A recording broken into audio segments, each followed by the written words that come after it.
자, 영국 침례교회 이야기를 하도록 하겠습니다. 제가 지난 시간에 이제 설명한 것처럼 영국은 원래 카톨릭 국가였어요. 헨리 8세가 이혼 문제 때문에 도저히 이제 카톨릭 국가로 남을 수가 없다 이렇게 이제 해서 자기 왕이 수장이 되는 영국 국교회를 만듭니다. 근데 이 국교회를 만들었는데 여러분, 국교회라고 하는 건 진짜 타락이 보통 타락하는 게 아니에요. 이게 뭐 성직자들 다 국가에서 녹을 주는 거예요. 그러니까 뭐 가서 복음을 전해야 되나, 아무것도 없는 거예요. 그냥 날짜 정해놓고 모이고 그냥 라틴어 뭐 하고 뭐 이거 하는 걸로 이게 지속이 되는 거니까 경건한 사람들이 견딜 수가 없는 거예요. 이게 무슨 믿음 생활이냐. 그래서 뭐가 생겼냐? 청교도가 생기고, 아예 청교도는 그래도 그 안에서 어떻게 좀 해봐야 되겠다 이런 생각을 가진 거고, 이건 도저히 우리식으로 얘기하면 싹수가 놀았다 이렇게 된 거예요. 이렇게 되니까 국가교회를 탈피하지 않고는 우리가 믿음 생활을 할 수 없구나. 이렇게 해서 나온 게 뭐냐? 분리주의 운동이 생긴 거예요. 분리주의. 그러니까 영국 국교회 내에서 개혁하는 거 이게 중요한 게 아니라 영국 국교회에서 완전히 분리해야 된다는 이런 분리주의자들이 이제 나오기 시작한 거예요. 루터, 칼빈, 쯔빙글 이런 사람은 분리주의자가 아니에요. 국가와 정부를 어떻게 합쳐갖고 그래서 국가의 힘을 얻어서 내가 원하는 그런 교회를 해야 되겠다 이거 주장한 거고.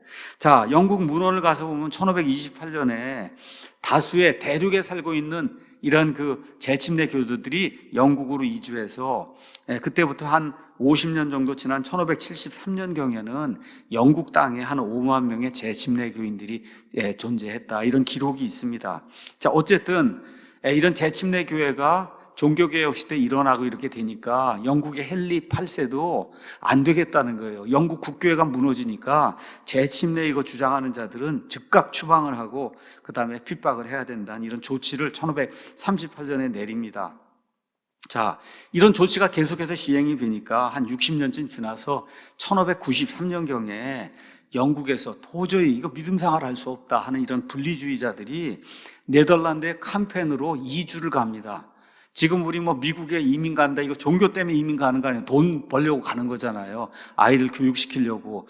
그때 그 영국 사람들은 이건 도저히 믿음 생활 할 수 없다 해서 네덜란드로 이제 이사를 간 거예요.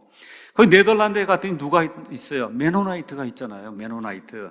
그래서 메노파의 영향을 받아서 재침례 교회 그 집단을 이제 이루게 된 거예요. 이 영국 사람들이. 그래서 캄펜에서 살다가 이제 나르덴이라는 데로 갔다가 1607년에 어디로 가냐면 암스테르담으로 이제 이주를 합니다. 말 그대로 집단 이주를 하는 거예요. 그냥 계속 모여서 살다가 안 되면 또 일리 가고 이렇게 하다가 결국 암스테르담으로 이제 이주를 했어요. 이 모임을 주동했던 그런 사람들 중에 누가 있냐면 조한 스마이스라고 하는 그런 사람이 있습니다. 저기 가서 보시면 이 조한 스마이스는 원래 칼빈주의 교회 목회자였는데 이제 헨리 8세 이후에 메리가 등장했다가 그러다가 이제 엘리자베스 여왕이 다시 이제 등장해서 또 다시 이제 수장령을 만들어 발표하고 이렇게 해서 신앙의 자유를 인정하지 않고 이렇게 해서 계속적인 이제 탄압이 이 비국교도에게 이제 들어오니까 이 사람이 결국은 참지 못하고 제임스 왕이 이제 그 이후에 등장을 하거든요. 그래서 제임스가 전체 영국의 왕이 된 지 4년 후인 1607년에 교인들을 이끌고 이 조한 스마이스라는 사람이 어디로 이주를 가냐면 암스테르담에 이제 가서 이주를 해서 거기서 2년이 지난 다음에 메노파 사람들, 메노나이트, 재침례 교도들의 영향을 받아서 1609년에 나는 칼빈주의 교리를 버리겠다 이렇게 하고 내가 이전에 받은 이와 같은 그 세례 이런 건 다 무효이기 때문에 믿는 자에게 행하는 그런 침례를 받아야 되겠다. 근데 침례를 줄 사람이 마땅치 않으니까 어떻게 본인이 물을 부은 거예요. 이해하시겠죠? 이거를 셀프 베프티스트라고 얘기해요. 셀프 베프티스트. 그러니까 여러분 이게 남이 이렇게 조사하는 건 베프티스트고 셀프 베프티스트 저 위에 가서 뭐 SE 베프티스트라고 조그맣게 써요. 셀프 베프티스트가 있고 애나 베프티스트는 리베프티스트라는 거예요. 그러니까 베프티스트, 리베프티스트, 셀프 베프티스트 이런 베프티스트가 생겼는데 존 스마이스라는 사람은 본인이 스스로 나는 이제부터 하나님의 뜻대로 이렇게 이제 살아야 되겠습니다 하고 셀프 베프티스트가 이제 된 거예요. 이렇게 본인이 관수례라고 하는 그 물을 이렇게 부어갖고 이제 침례를 받은 이후에 같이 교회를 하던 토마스 헬비즈 이런 여러 사람들에게 직접 물을 부어서 다른 사람들을 다시 애나베프티스트로 만드는 그런 일을 이제 하게 됐어요. 자, 근데 스마이스는 거기서 끝난 게 아니라 나는 아예 매너파가 돼야 되겠다. 이렇게 해서 메노나이트가 되려고 이제 이렇게 하니까 토마스 헬비지 이런 사람이 아니다. 우리는 메노나이트가 되기를 원하지 않는다. 이렇게 해서 네덜란드 암스테르담에서 1611년에 여러 무리를 또 끌고 어디로 가냐? 런던으로 가고 처음으로 런던에서 스피탈필드 침례교회를 세우는 거예요. 그러니까 1611년에 영어 성경도 나올 뿐만 아니라 1611년에 영국 땅에서 처음으로 이 침례교 간판을 건 공식적인 침례교회가 하나가 생성이 된 거예요.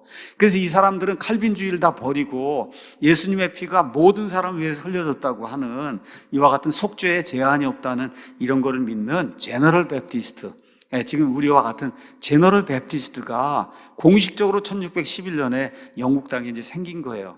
근데 이미 영국 땅에도 재침례교도가 있었고 이 사람들이 누구의 영향을 받았어요? 네덜란드에서 메노나이트들의 그런 영향을 받아갖고 그래서 간판을 일단 베프티스트로 이제 단 거예요. 말씀드린 대로 우리 침례교인들은 재침례교도에 영향을 받은 건 사실이지만 재침례교도들하고 생각하거나 이런 건 많은 점이 달라요. 다만 동일한 게 있어요. 구약식 국가교회는 안 된다. 재침례교회든 우리든 마찬가지예요. 영혼의 자유, 종교의 자유, 이게 반드시 사람들에게 인정을 해줘야 되는 그런 가치다. 믿는 자들만 침례를 받는다. 믿는 자들만 침례를 받고 그 사람들만 교회의 회원이 된다. 이런 건 같아요. 근데 이런 거 빼고 나머지 디테일하게 이렇게 가면은 다른 점이 이제 많이 있습니다. 자, 이렇게 돼서 종교개혁 시대에 말 그대로 전 유럽에서 재침례교회 운동이 시작이 된 거예요. 스위스에서, 독일에서, 그 다음에 여기 네덜란드에서 드디어 이제 어디로 가요? 영국으로. 이 영국으로 가서 이제 결국은 이게 미국으로 넘어가서 그래서 이제 베프티스트 이 운동이 이제 계속 시작이 된 거예요. 자, 이 사람들이 이제 특징이 뭐냐? 사도 바울이 신약 성경에서 가르쳐 준 신약교회를 해야지 구약식 교회를 하면 안 되는 거다. 그래서 자유교회를 해야지 국가교회를 하면 안 되는 거다. 이렇게 하면서 이단 소리를 들어가면서 신약교회를 해야 된다는 걸 강조한 거예요. 우리 교회가 주장하는 게 뭐예요? 신약교회를 해야 된다는 건 뉴 테스터먼트 처치를 해야 된다. 광야에 있던 교회, 뭐 아담 시대에 있던 교회 이런 거 아니에요. 그런 거 아니고 예수님이 베드로의 믿음의 고백 위에 내가 내 교회를 세우겠다는 그 교회, 오순절 이후에 특히 사도 바울의 이런 서신도들을 통해서 모든 것들을 하나님이 다 알려주신 그 교회, 구원받은 사람들만 들어가는 그 교회를 해야 된다고 주장을 한 거예요.